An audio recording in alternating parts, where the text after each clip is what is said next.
Hi guys, this is Vivek Saini and you are watching me on वीवूज auto vlog. स्वागत है guys एक और नई वीडियो में। आज हम मिड लेवल हैचबैक के बारे में बात करेंगे। देखो, एक जमाना था जब टाटा का बहुत तगड़ा दबदबा हुआ करता था मिड लेवल हैचबैक में। मुझे वो टाइम याद है जब इंडिका एकमात्र ऐसी गाड़ी हुआ करती थी और इंडिका 15,000 यूनिट जो है वो अकेली बिक जाया करती थी, जो कि अब मिड लेवल हैचबैक के बस की बात नहीं है किसी की भी। बट एनीवे, मैं जानता हूँ आप मारुति का नाम लोगे, बट वो भी क्लोज टू दैट पार्ट नहीं है।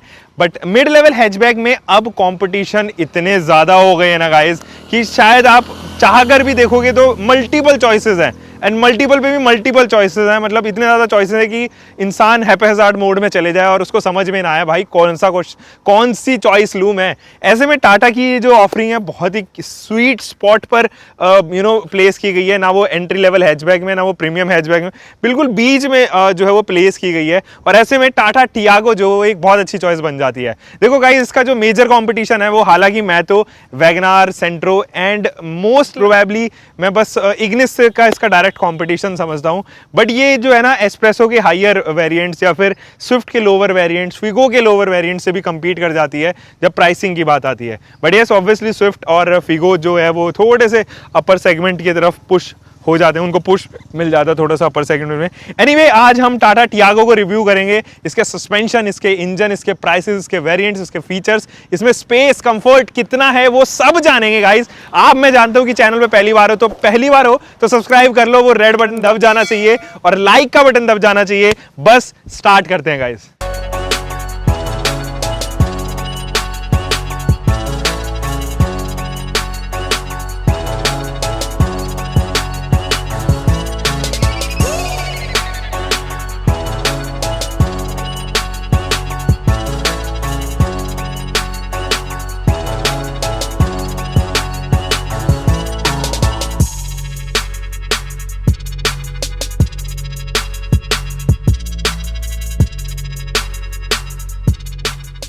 तो देखो, सबसे पहले मैं ड्राइव पोर्शन पे लेके चलता हूँ आपको, लेकिन ड्राइव पर ले जाने से पहले इंजन दिखाना बहुत ज़रूरी है।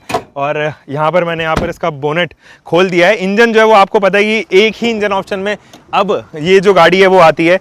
पहले जो है वो आपके पास में मल्टीपल इंजन ऑप्शंस थे।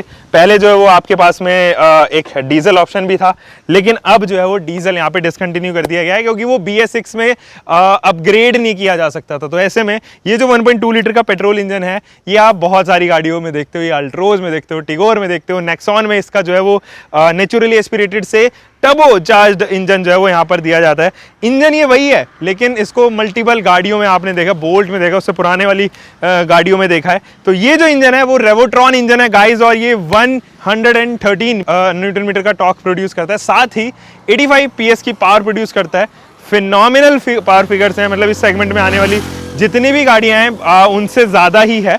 और जैसे कि यहाँ पर मैं इग्निस को ले सकता हूँ जिसमें 81 PS की पावर प्रोड्यूस करता है, या फिर मैं यहाँ पर लूँ वैगनार को तो वो 68 पे है। 68 पे ही मेरे ख्याल में यहाँ पर सेंट्रो पे भी है, लेकिन वो सेंट्रो का जो इंजन है वो 4 सिलेंडर इंजन है वो, और वैगनार का इंजन भले ही वो छोटे इंजन क्यों ना हो बट इससे ज़्यादा रिफाइंड है। रिफाइनमेंट की थोड़ी सी यहाँ पर कमी रह जाती है, बट ये काफ़ी अच्छा इंजन फिर भी साबित होता है क्योंकि हमें डेली यूज़ में कुछ ऐसे ही इंजन चाहिए होते हैं जो अच्छे पावर फिगर्स दें, साथ ही आपको माइलेज भी काफ़ी अच्छी दे। एनीवे, यहाँ पर आप देखोगे कि जो है वो एयर पॉकेट हल्का सा दिया गया है। इंजन प्रोटेक्शन आप देख पा रहे होंगे कि नहीं दिया गया है क्योंकि आपको रोड यहाँ पर नज़र आ रही है। यहाँ पर आप देखोगे बहुत सारे मैनीफोल्ड्स हैं, ABS के कंट्रोल या फिर ABS की यूनिट यहाँ पर दी गई है, फाउंडेशन दी गई है। बस इतने पार्ट में जो है वो ये इंजन है, केवल इतने पार्ट में। तो मेरे ख्याल में 2 फीट के करीब होगा, 2-2.5 फीट के करीब होगा जिस पार्ट में ये इंजन है। काफ़ी छोटा इंजन है और एयर फिल्टर वगैरह यहाँ पे दी गए हैं। इंसुलेशन गाइस दी गई है NVHs को कंट्रोल करने के लिए, क्योंकि हार्शनेस इस इंजन में ऑब्वियसली है। बीइंग अ 3 सिलेंडर इंजन, ये प्रॉपरली बैलेंस्ड एक्चुअली नहीं है। तो ये तो खैर हमने इंजन की बात कर ली। अब स्ट्रेट अवे आपको ड्राइव पर लेके चलता हूँ, तो चलो मेरे साथ में ड्राइव पे गाइस। ऑलराइट गाइस, तो देखो अब ड्राइव सेशन पे चलते हैं हम लोग, और ये कुछ इस तरीके की फॉब इसकी है यहाँ पर। और ये जो की फॉब है ये 3 बटन के साथ में आता है, lock, unlock and follow me lights शायद है ये, या फिर एक बार दबाने पे इसकी लाइट जो है वो ऑन हो जाती है, ताकि आप ऐसी जगह अगर खड़े हो तो आपको पता चल जाए कि गाड़ी एक्चुअली आपकी कहाँ खड़ी हुई है। तो फिलहाल जो है वो ये जो इंजन है 1.2 लीटर का पेट्रोल इंजन है जो प्रोड्यूस करता है 85 PS की पावर एंड 113 के आसपास जो है वो न्यूटन मीटर टॉर्क ये प्रोड्यूस करता है। तो आज इसी का रिव्यू कर रहे हैं हम लोग और चलाते हैं इस गाड़ी को। देखो ये जो आइडल करती है वो तकरीबन 1000 आरपीएम पे आइडल कर रही है। एंड इसको रेड लाइन करते हैं पहले शुरुआत में तो।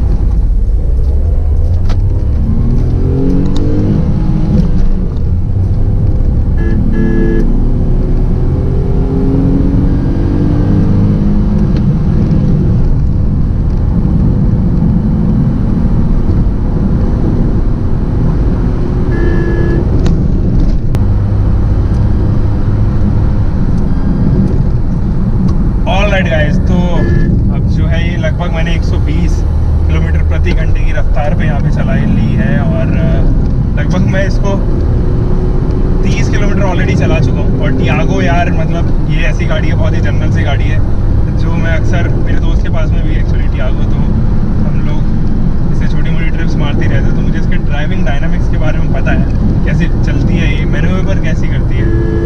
तो अब थोड़ा सा रेड जोन तो हम लोगों ने नाप लिया है।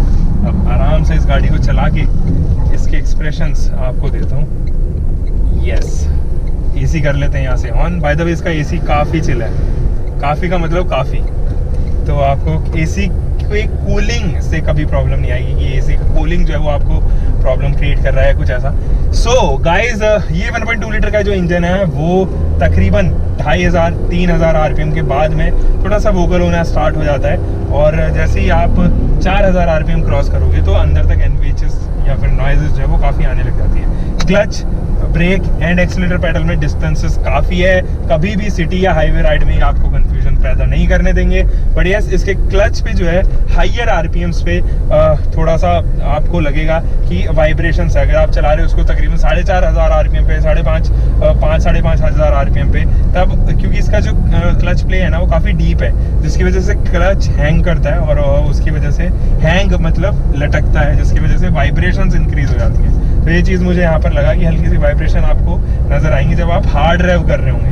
बाकी कभी भी आपको फील भी नहीं होगी कि इसके अंदर कुछ ऐसी वाइब्रेशंस है भी कि नहीं। हार्शनेस ज़रूर मैं कह सकता हूँ, एनवीएच में केवल हार्शनेस ज़रूर मैं एक ऐसी चीज़ है जो इस गाड़ी के अंदर है। बाकी ना तो नॉइज़ ऐसा कुछ खास है, ना वाइब्रेशन कुछ ऐसी खास है। गियर पर जो गियर थ्रोज हैं या फिर गियर प्ले जो है वो भी काफ़ी शॉर्ट है, तो मज़ा आता है गाड़ी को चलाने में। और यहाँ पर तो कुछ इस तरीके के गियर लीवर आपको क्यूट सा छोटा सा गियर लीवर दिया गया है। प्ले भी उनका अच्छा सॉफ्ट है, काफ़ी सॉफ्ट गियर शिफ्ट इसके इजीली हो जाते हैं। स्टेयरिंग के बारे में ज़रा बात कर लेते हैं। स्टेयरिंग काफ़ी अच्छा है, काफ़ी अच्छा है। वेट इसमें दिया गया है, वेट गेन कर लेता है जब आप हाई स्पीड पर चलते हो, तो अच्छा आपको स्टेयरिंग फीडबैक भी यहाँ पर मिलता है, सिटी एंड हाईवे दोनों पर ही। ब्रेकिंग एफिशिएंसी सुपर्ब, उसमें कोई भी समस्या नहीं है।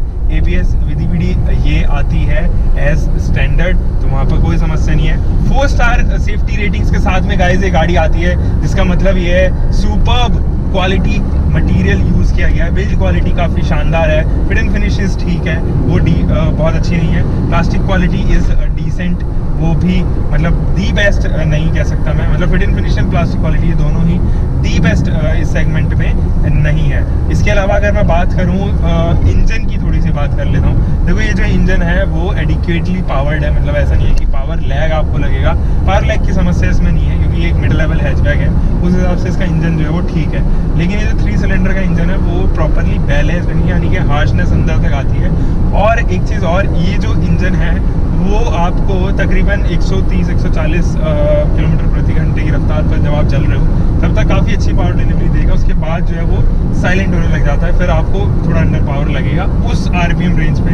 इनिशियल में नहीं, यानी कि इसका मिड एंड बॉटम एंड ये मिड एंड इनिशियल एंड ये दोनों ही काफ़ी अच्छे हैं। लेकिन जब बॉटम एंड या फिर टॉप एंड की बात होती है तब ये थोड़ा सा हल्का सा वीकर साइड पर है कंपैरेटिवली। अगर इसको कंपेयर किया जाए एक 1.2 लीटर के मारुति सुजुकी के इंजन से या फिर एक 1.2 लीटर के Hyundai के इंजन से, अगर आप 1.0 लीटर के पेट्रोल इंजन से अगर इसको कंपेयर कर रहे हो तो फिर तो ऑब्वियसली ये फार बेटर है। उन दोनों ही वैगनार एंड सेंट्रो जिससे हम लोग इसको कंपेयर कर रहे थे, उन दोनों ही इंजन से फार बेटर है। सो इतना मैंने बता दिया। इसके अलावा और व्यू जो है वो काफ़ी अच्छा है, मतलब व्यू में कोई ऐसा समस्या नहीं है। ए पिलर दिया गया है, राइट साइड लेफ्ट साइड दोनों तरफ का व्यू आपको काफ़ी कमाल का मिलता है। पीछे का व्यू भी इज़ नॉर्मल, मतलब मैं ऐसा कुछ शिकायत उसमें नहीं कर सकता, ठीक है। पीछे का व्यू भी कोई समस्या ऐसा नहीं है।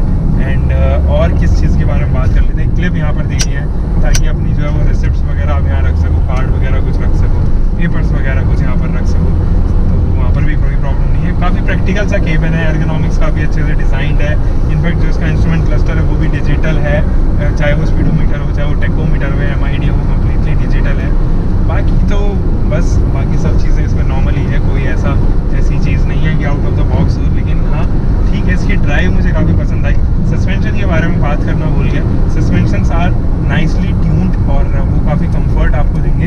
इवन हैंडलिंग भी जो है वो आपको काफ़ी अच्छी देंगे जब आप गाड़ी को चला रहे होंगे हायर स्पीड्स पर, 3 डिजिट्स पर, तो स्टेबिलिटी भी काफ़ी अच्छी है इस गाड़ी की, तो उन चीज़ों में समस्या नहीं है। ब्रेकिंग भी इस गाड़ी की काफ़ी अच्छी है। हाई स्पीड पर अगर आप ब्रेक, डीप ब्रेक या पैनिक ब्रेक मार रहे हो तो गाड़ी इधर से उधर जो है वो वॉबल नहीं होती। इन केस अगर आपको जानना है कि ये कैसा बिहेव करती है हाई स्पीड ब्रेकिंग पे या पैनिक ब्रेकिंग पे, तो मैं फ़िलहाल चल रहा हूँ 100 किलोमीटर/आवर की स्पीड पे, और यहाँ पर थोड़ी सी जगह खाली मिलते ही मैं एक पैनिक ब्रेक मारूंगा 100 की स्पीड पे। तो 1 2 3 बिल्कुल पाथ पे रही अपनी गाड़ी। मतलब आपने देखा कि पैनिक ब्रेक मारने के बाद में अपने पाथ पे रही, कोई मुझे ऐसा प्रॉब्लम यहाँ पर नहीं लगी कि कुछ प्रॉब्लम ऐसा यहाँ पर हुई हो मुझे। अभी ठीक है, पैनिक ब्रेकिंग में भी कोई समस्या नहीं है। ग्राउंड क्लियरेंस गाड़ी की अच्छी मिलती है, तो इनकेस आप अगर रूरल एरिया के लिए भी इस गाड़ी को खरीद रहे हैं तो वहाँ पर भी आपको कोई प्रॉब्लम ऐसा सच होती हुई मुझे तो नज़र नहीं आती है। सो बस फिलहाल तो इस ड्राइव को रैप अप करते हैं और डिज़ाइन को देखते हैं कि इसका डिज़ाइन कैसा है गाइस। देखो गाइस, मैं जानता हूँ कि सब लोग चाहते हैं कि उनको जो भी अब वो नई गाड़ी खरीदें हैं वो एक बेहतर प्राइस में मिल जाए, एक अच्छे डीलरशिप से मिल जाए और क्विकेस्ट डिलीवरी उनकी गाड़ी में मिल जाए। तो ऐसे में मैं एक लॉयल्टी प्रोग्राम चला रहा हूँ। All you need to do is fill up the form. मैं आपको बेस्ट प्राइसेस यहाँ पर गारंटीड करता हूँ कि all over the Delhi NCR best prices मैं आपको यहाँ पर प्रोवाइड करूँगा फाइनेंस के साथ में। So in case you are buying a new car, you can just fill up that form. नए फॉर्म जो है यहाँ पर आप फिलअप कर सकते हो। और बस फिलहाल तो इस वीडियो को स्टार्ट करते हैं। सो गाइस देखो, अब बात कर लेते हैं गाड़ी के डिज़ाइन के बारे में। डिज़ाइन जो है वो इम्पैक्ट 2 डिज़ाइन फिलॉसफी के ऊपर बेस्ड है और इम्पैक्ट 2 पे बेस्ड या इनफैक्ट इम्पैक्ट 1 से जो है ना वो चांदी हो गई है टाटा की। जब से इम्पैक्ट 1 डिज़ाइन फिलॉसफी आई थी, आपने जेस्ट में देखी, बोल्ट में देखी, तब से जो है ना यहाँ पर चीज़ें बदलती हुई नजर आई। अब इम्पैक्ट 2 पे जो है वो आप ये वाली गाड़ी देख रहे हो, अल्ट्रोज देख रहे हो, हैरियर देख रहे हो, नेक्सॉन देख रहे हो, तो ये सारी इम्पैक्ट 2 पे बेस्ड फिलॉसफी पे बेस्ड जो है वो डिज़ाइन है। क्या है इस डिज़ाइन में, ज़रा चेकआउट करवा देता हूँ आपको गाड़ी के साथ में। गाड़ी आप यहाँ पर देखो, पहले फ्रंट प्रोफाइल की ज़रा बात कर लेते हैं। देखो यहाँ पर जो फ्रंट प्रोफाइल आप देख रहे हो ना, ये हालांकि डुअल बैरल तो इसमें नहीं है जैसे कि आप टिगोर में देखते हो, बट काफ़ी सही लगती है। छोटी गाड़ी है, उस हिसाब से ब्लैकआउट किए गए हैं, इसके आईब्रोज जो है वो ब्लैकआउट किए गए हैं। नीचे क्रोम की स्ट्रिप गाइज यहाँ पर दी गई है और यहाँ पर जो है वो टर्न इंडिकेटर दिया गया है। ये काफ़ी हद तक आपको ना अल्ट्रोज के स्पेक्स जैसे लगेंगे। अल्ट्रोज के जो डायमेंशंस हैं हेडलाइट्स के, कुछ ऐसे ऐसे ही इसके यहाँ पर भी नज़र आएंगे। हालांकि हेलोजन एंड एक पार्क लाइट यहाँ पर दी गई है जिसको हम लोग क्लियर लैंप भी कहते हैं। थोड़ा सा नीचे चलते हैं, बम्पर पे चलते हैं, यहाँ पर भी थोड़ी सी लिपिंग दी गई है। और ये वाला सेक्शन आप देख रहे हो, हालांकि टिगोर में तो ये LED DRL आता है, लेकिन यहाँ पर जो है वो LED DRL की जगह एक पियानो फिनिशिंग दी गई है, सिल्वरिश एक्सेंट के साथ में, सिल्वरिश हाईलाइट के साथ में। बीच में आपको फॉग लैंप यूनिट ही देखने को नजर आएगी। यहाँ पर भी एयर डैम की जो है वो शुरुआत हो जाती है एंड जाता है वो यहाँ तक, खुल जाता है यहाँ पर जाके, और बीच में जो है वो काफी एयर डैम आप देखोगे। थोड़ी सी ग्रिल की जरा बात कर लेते हैं गाइस, जहाँ पर बीच में जो है वो टाटा का लोगो आप देखोगे और बहुत सारे जो है वो आपको इम्प्लांट्स नजर आएंगे, एरोइश इम्प्लांट्स जो आपने नेक्सॉन में देखे हैं, टिगोर में देखे हैं, टियागो में देखे हैं। तो बहुत अच्छी लगती है ग्रिल इसकी ओवरऑल। और यहाँ पर भी कैरेक्टर लाइनिंग्स दी गई है। एक प्लास्टिक का स्पॉट यहाँ पर दिया गया है जो कि मेटल पार्ट को रिड्यूस कर रहा है, वेट लेस कर रहा है। और ऑब्वियसली जब वेट लेस होता है तो फिर माइलेज बढ़ता है। आपको वाइपर जो है वो रेगुलर वाइपर ही मिलते हैं, वो स्ट्रेट वाइपर आपको नहीं मिलते। बड़ा सा विंडशील्ड एरिया आपको देखने को नजर आएगा। चलो गाइस, साइड प्रोफाइल पर चल लेते हैं। क्या कर रहे हो आप, साइड प्रोफाइल पे आओ जल्दी। और साइड प्रोफाइल पर जो है एक फेंडर दिया गया है, शोल्डर लाइनिंग दी गई है, पीछे तक जो है ये शोल्डर लाइनिंग जा रही है। कैरेक्टर लाइंस जो है वो यहाँ पर आप देख पा रहे होंगे फेंडर पर जो है वो टर्न इंडिकेटर नहीं दिया गया है, उसको ORVM में डाला गया है और ORVM में LED का यूज़ यहाँ पर किया गया है। अगर आप इसमें टायर प्रोफाइल की बात करें तो 175/60 रेडियल 15 इंचेस के जो है वो यहाँ पर टायर्स हैं। वेंटिलेटेड डिस्क ब्रेक्स मिलते हैं आपको और डायमंड कट ही एलॉय व्हील्स यहाँ पर देखने को आपको नजर आएंगे। प्लास्टिक की क्लैडिंग यहाँ पर ताकि डस्ट वगैरह अंदर ना जाए एंड मैकफर्सन स्ट्रट आपको यहाँ पर देखने को नजर आएगा। 170 मिलीमीटर की जो है वो इसकी ग्राउंड क्लियरेंस है। चलो साइड में चल लेते हैं गाइस। यहाँ पर किसी प्रकार की प्लास्टिक क्लैडिंग नीचे नहीं दी गई है, वो एसेसरी का पार्ट रखा गया है। Obviously it is a business, accessory जब भी आप खरीदते हो तो वो एक्सटर्नल लगानी पड़ती है, लेकिन बहुत सारे मैन्युफैक्चरर जैसे कि आप नेक्सॉन में भी देखते हो, आप टाटा का ही प्रोडक्ट है, वहां पर दी जाती है, बट यहाँ पर कंप्लीटली इग्नोर की गई है। बड़ा सा windshield area A, B and C pillar section out किए गए हैं। Blackout treatment B and C pillar पे आपको देखने को नजर आएगी। कोई भी पैसिव कीलेस एंट्री इसके अंदर नहीं है, एक्टिव कीलेस एंट्री है तो रिक्वेस्ट बटन नहीं आता है। ग्रैब हैंडल बॉडी कलर का ही है। और थोड़ा सा मैं आपको यहाँ पर टॉप प्रोफाइल इसकी दिखाता हूँ। देखो एक इंसिडेंट से ये मीट हुई थी गाड़ी, और वो इंसिडेंस ये था कि ये शोरूम के नीचे खड़ी हुई थी, 4-5 टाटा की और गाड़ियाँ खड़ी हुई थी, और ऊपर से जो है वो एक होल्डिंग वाला बैनर नहीं होता जो कि स्टील का बना होता है, वो काफ़ी वेटेड था, मेरे ख्याल में 70-80 किलो के आसपास का ना हो, वो यहाँ पर इसके ऊपर गिरा। And just look at the build it is made up of, और यहाँ पर जो है वो गिरा और गाड़ी पे बहुत ज़्यादा नुकसान है, सच नहीं हुआ। अंदर से तो ये पता भी नहीं चलता क्योंकि अंदर से बिल्कुल प्लेन है। तो पीछे लेके चलता हूँ गाइस इस गाड़ी को और पीछे से दिखाता हूँ कि हाई माउंटेड स्टॉप लैंप आप यहाँ पर देखोगे। डिफॉगर यूनिट का डिज़ाइन काफ़ी अच्छा लगता है मुझे, कुछ सर्कुलर डिज़ाइन दिया गया है। अब हालांकि और गाड़ियों में जो है वो इसको हॉरिजॉन्टल रखा गया है। हाई माउंटेड स्टॉप लैंप के साथ में जो है वो एक वाइपर आपको पीछे मिलता है। टियागो की बैजिंग यहाँ पर, टाटा की बैजिंग यहाँ पर, और बहुत ही अच्छे तरीके से जो है वो कैमरा यहाँ पर हाइड किया गया है गाइस। 2 ही पार्किंग सेंसर्स आपको यहाँ पर मिलते हैं। एंड ये जो बम्पर है ये 2 सेक्शन में या फिर 2 कलर में जो है वो यहाँ पर डिवाइड किया गया है। थोड़ा सा मैं अगर आपको टेल लैंप यूनिट की बात करूँ तो ये देखिए कुछ इस तरीके की टेल लैंप यूनिट है, C शेप्ड या फिर L शेप्ड, इसको जो भी शेप्ड आप इसको कह लो। Turn indicator and reverse parking, reverse light आपको यहाँ पर मिलती है। लेफ्ट साइड में जो है वो फ्यूल लिड यहाँ पर दी गई है। सो अब ज़रा बूट की भी बात कर लेते हैं। सो गाइस अब बूट में ज़रा इनग्रेस करवा देता हूँ आपको, या फिर थोड़े से दिखा देता हूँ। पार्सल ट्रे यहाँ पर मिलती है जिसको स्कूप किया गया है ताकि अपना सामान जो है वो यहाँ पर रखो तो वो गिरे ना, ठीक है जी। इसके बाद में ये 242 लीटर की बूट स्पेस है, बहुत ज़्यादा बूट स्पेस नहीं है। इस सेगमेंट में और भी बड़ी बड़ी बूट स्पेसेस आती हैं। टूल किट आपको यहाँ पर देखने को नज़र आएगी एंड थोड़ी सी लोडिंग लिप इसके अंदर नज़र आएगी। तो डिसेंटली साइज्ड है, नॉट बहुत बड़ी बूट स्पेस। यहाँ पर आपको दोनों तरफ ही जो है ना हुक नज़र आएंगे जिसमें 3 kgs की मार्किंग आप देख पा रहे होंगे। तो एनीवे कोई भी किसी प्रकार का आपको जो है वो 360/40 स्प्लिटेबल सीट्स नहीं मिलती हैं इस सेक्शन में। और बस कुछ इस तरीके का बूट है यहाँ पे। ये वाला सेक्शन भी केबल्स के लिए छिपाया गया है। और यहाँ पे मैं करता हूँ बंद और अब इंटीरियर्स की तरफ आपको लेके चलता हूँ। अमेजिंग इंटीरियर्स है इस गाड़ी के। चलो सो गाइस अब इनग्रेस करके देखते हैं, लेकिन इनग्रेस से पहले मैं आपको डोर पैनल दिखा दूँ। इसका जो डोर पैनल है या विंडो पैनल जो भी आप इसको कहना चाहो, डुअल टोन ट्रीटमेंट में आता है। यहाँ पर आपको जो है वो पियानो फिनिशिंग, यहाँ पर मेटेलिक फिनिशिंग बट ये प्लास्टिक ही है। Bottle holders and magazine holder वगैरह वगैरह चीज़ें यहाँ पर मिल जाते हैं। स्पीकर का सेट यहाँ पर मिलता है आपको, और ट्विटर इसका जो है यहाँ पर प्लेस किया गया है गाइस। चलो मैं अब थोड़ा सा इनग्रेस कर लेता हूँ। 1 स्टेप इनग्रेस है, कुछ इसमें ऐसा है नहीं, थोड़ा सा वाइड ही ओपन होता है ये, ठीक है। मतलब बहुत ज़्यादा अल्ट्रोज की तरह तो वाइड नहीं होता, बट इट्स ओके। 6 पे एडजस्टेबल यहाँ पर मुझे सीट मिल जाती है। हाइट भी आप एडजस्ट कर सकते हो, रिक्लाइन इंक्लाइन कर सकते हो। कुछ इस तरीके के फुट पैडल्स यहाँ पर मिलते हैं। डिस्टेंसेस काफ़ी हैं फुट पैडल में। एक डेड पैडल भी दिया गया है जबकि ये मैनुअल है, जो कि काफ़ी अच्छी बात है इस गाड़ी की। सो गाइस अब इंटीरियर्स में आप लोग आ ही चुके हैं, तो यहाँ पर कुछ सेंटर कंसोल इस तरीके का दिया गया है। सेंटर कंसोल देख लो गाइस, यहाँ पे AC वेंट दिए गए हैं सिल्वरिश फिनिश के साथ में। हैजार्ड लाइट आपको यहाँ पर मिलेगी, और यहाँ पर जो है वो आपको स्पेस दी गई है ताकि आप यहाँ पे अपना सामान वगैरह जो है वो रख सको। ये जो इंफोटेनमेंट सिस्टम है काफ़ी अच्छा है। अभी फिलहाल जो है वो कुछ इस तरीके से आवाज़ करती है, और कुछ इस तरीके का touch response, okay touch response है। कुछ बहुत अच्छा टच रिस्पॉन्स नहीं है, लेकिन एंड्रॉइड ऑटो एप्पल का प्ले दोनों चीज़ें आपको यहाँ पर मिलती है। बटन्स कुछ यहाँ पर दिए गए हैं लॉक अनलॉक के, तो कुछ इस तरीके के डिफॉगर यूनिट यहाँ पे। ऑटोमेटिक क्लाइमेट कंट्रोल के स्विचेस या कंट्रोल्स कुछ यहाँ पर मिलते हैं आपको। 12 वोल्ट का DC supply and USB and aux यहाँ पर कुछ दिए गए हैं। कुछ स्पेसिंग यहाँ पर दी गई है ताकि अपना सामान रख सको। छोटा सा गेयर लीवर दिया गया है, काफ़ी क्यूट सा, और 2 यहाँ पर जो है वो कैन रखी गई हैं। कैन के लिए स्पेसिंग दी गई है। साथ ही आपको हैंड ब्रेक कुछ इस तरीके का नज़र आएगा। IRVM जो है वो कम्प्लीटली मैनुअल दिया गया है। और यहाँ पर आप देखोगे कि एक सन वाइजर में आपको कार्ड होल्डर यहाँ पर देखने को नज़र आएगा एंड एक माइक आपको यहाँ पर देखने को नज़र आने वाला है। ड्रॉप डाउन जो है वो इसकी यहाँ पर ग्लव बॉक्स देखने को नज़र आएगी। तो कुछ इतनी वॉल्यूम है, हालांकि ये कूल्ड ग्लव बॉक्स है जिसकी इंटेंसिटी आप यहाँ पे कंट्रोल कर सकते हो। तो यस, कुछ इस तरीके का कूल्ड ग्लव बॉक्स। सामान हम रख देते हैं वापस।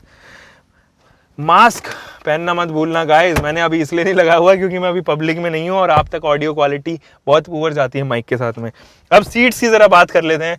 Tata makes the best seats यार, बहुत खुश नहीं होती हैं। आप नेक्सॉन में देखो, हैरियर की सीट्स आप देखो, मतलब अल्टीमेट सीट कंफर्ट आपको मिलेगा। हालांकि वो कभी कभार छोटे वाले सेगमेंट में इतनी प्रीमियम नहीं लगती because they do not offer leatherette upholstery in them, तो इसलिए थोड़ा सा हो सकता है। लेकिन कंफर्टेबल सीट्स, कुशनी, मज़ा आ जाता है। मतलब आपके बम कितनी भी लॉन्ग ड्राइव कर लो आप, लेकिन नहीं दर्द होने वाले। तो यहाँ पर मुझे कमांड काफ़ी अच्छी मिल रही है सीट पे, हेडरूम मुझे काफ़ी अच्छा मिल रहा है और पोस्चर जो है वो मेरा काफ़ी एक्यूरेट है। तो अभी फिलहाल जो है वो रियर रो में चलते हैं और फीचर लिस्ट भी उसके बाद में काउंट डाउन करवा दूंगा आपको। गाइज मैं आ चुका हूँ यहाँ पर भी, और देखो मैंने अपने हिसाब से वो जो है वो सेट की थी। तो ample amount of leg room मुझे मिल रही है, जितने मुझे मिड लेवल हैचबैक में चाहिए होती है उतनी मुझे यहाँ पर देख रहे हो कुछ इतनी लेग रूम मिल जाती है। काफ़ी है, जो कि लोअर नहीं है इसका फ्लोर हम, तो ठीक ठाक है, मतलब एवरेज ही मैं इसको काउंट कराऊंगा। बेस्ट अंडर थाई सपोर्ट, जैसा आप नेक्सॉन में देखते हो, हैरियर में देखते हो, यहाँ पर भी under Thai support is superb, best है अपने सेगमेंट में।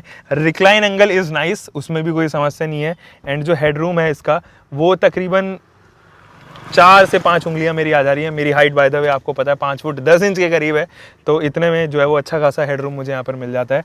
लेकिन ये जो हेड रिस्ट्रेंट्स है ना, ये एडजस्टेबल नहीं है, फिक्स्ड है, जो कि मेरे लिए एक्चुअली में यूजलेस है क्योंकि मुझे इतना बेंड करना पड़ रहा है। And I really don't know why कि मैं ऐसे बेंड करके क्यों ही बैठूंगा। तो अगर मुझे अच्छे से इसको यूज़ करना है तो this is the best posture I can get. ये पोस्चर पर ही मैं इनको यूज़ कर पाऊंगा, लेकिन कौन ही इस पोस्चर पे जो है वो बैठने वाला है। यहाँ पे अच्छा खासा शोल्डर रूम आपको यहाँ पर मिलता है। पीछे किसी भी प्रकार का आर्मरेस्ट आपको नहीं ऑफर करती है ये गाड़ी। और अगर 3 लोग आप बैठ रहे हो तो क्लस्ट्रोफोबिक तो फील करने वाले हैं यहाँ पे। दो लोगों के लिए बेस्ट है, 3 लोग बैठ जाएंगे but not comfortably because it is a mid level hatchback, तो ये 4 लोगों के लिए बनी होती है। तो एनीवे स्पेस की मैं यहाँ पर बात कर रहा था, स्पेस इज़ नाइस, स्पेस में कोई प्रॉब्लम ऐसा सच नहीं है। Grab handle by the way मेरे को मिलते हैं, अभी पता चल गया मुझे। एंड यहाँ पर लाइट भी दी गई है, लेकिन म्यूचुअल लाइट दी गई है, फ्रंट केबिन की अलग और रियर केबिन की अलग नहीं है, एक म्यूचुअल लाइट दी गई है जैसे आप और गाड़ियों में भी देखते हो। बट बहुत सारी गाड़ियाँ जो है वो अलग अलग ऑफ़र यहाँ पर कर देती हैं। एनीवे ये जो रूम है, इसका रूम जो है वो काफ़ी सही है। वैगनार जितना एयरी नहीं है ये, we can not call it airy, और सेंट्रो जितना कम नहीं है। तो उन दोनों से तो उन दोनों के बीच में कहीं पर जो साइज़ है वो यहाँ पर आता है। और वैगनार का ऑब्वियसली केबिन जो है वो काफ़ी रूमी है। इग्निस का भी इससे ज़्यादा हल्का सा ज़्यादा रूमी केबिन आपको महसूस होगा। सो ओवरऑल एक अच्छा स्पेस, अच्छी फिट एंड फिनिश मैं कहूँगा, ठीक डिसेंटली फिट एंड फिनिश मैं यहाँ पर कहूँगा। Plastic quality is nice but it is not the best, और Hyundai की प्लास्टिक क्वालिटी अमेजिंग होती है, सेंट्रो में आप देखते हो। तो बस फिलहाल तो बढ़ते हैं कंक्लूजन की ओर। सो गाइस देखो, अब कंक्लूजन की बात आ जाती है, आपको ये गाड़ी खरीदनी चाहिए कि नहीं खरीदनी चाहिए। मेरे राय में बेस्ट चॉइस है ये इस सेगमेंट में, और मैं हमेशा से बोलता आया हूँ कि सेंट्रो एंड वैगनार अगर आप कंसिडर कर रहे हो तो have a look at this car also, because ये लिटरली वैल्यू फॉर मनी साबित होती हुई है और बेटर लुक्स के साथ में आती है। एक अच्छा ओके इंजन आपको यहाँ पर मिलता है, सिटी के लिए वो इंजन काफ़ी है, और एक अच्छी बिल्ड क्वालिटी आपको मिलती है, 4 स्टार रेटिंग के साथ में आती है गाइस ये गाड़ी, अनलाइक सेंट्रो। सो ठीक है, सेफ्टी आपको इतनी सारी मिल जाती है, 2 एयरबैग्स आपको यहाँ पर ऑफर होते हैं, स्पेस भी काफ़ी अच्छी मिलती है। मेरे ख्याल में एक वैल्यू फॉर मनी गाड़ी है and you can really opt it, और जिस सेगमेंट में ये फॉल करती है उस सेगमेंट में काफ़ी सारे फीचर्स ये दे देती है। ऐसे में मेरे ख्याल में ये एक बहुत ही बेहतरीन प्रोडक्ट यहाँ पर साबित होता है। तो टाटा के वैसे भी प्रोडक्ट जो है वो आप देखोगे उनकी सेल्स डे बाय डे जो है वो इंक्रीज़ हो रही है। लास्ट ईयर भी उनकी जो है वो कंप्लीट 15,000 यूनिट्स जो है वो बिकी हैं ऑल टुगेदर। ऐसे में सेल्स जो है वो डे बाय डे इंक्रीज होती जा रही हैं। तो मेरे ख्याल में अगर आप टाटा टियागो खरीदना चाह रहे हैं तो ये एक काफ़ी अच्छी डील हो सकती है यहाँ पे आपके लिए। और यस डू, मतलब मेरे तरफ से तो थम्स अप है। आप बिल्कुल इस गाड़ी के ऊपर निश्चिंत होके जा सकते हो without giving a second thought. और अगर इन केस आप खरीदना चाह रहे हो तो नीचे जाके फॉर्म फिलअप कर दो, क्या पता बेस्ट डील आपके लिए मैं ही लेके आ जाऊं और शायद मुलाकात भी मेरी और आपकी हो जाए बहुत जल्द। तो बस नीचे फॉर्म भरिए, अगर आप दिल्ली एनसीआर से हैं तभी गाइस भरिएगा, वरना आप मुझे इंस्टाग्राम पर फॉलो कर सकते हैं। मिलते हैं गाइस एक और नई वीडियो के साथ में। Until for the next time, bye bye, take care and keep loving your car, drive safe guys.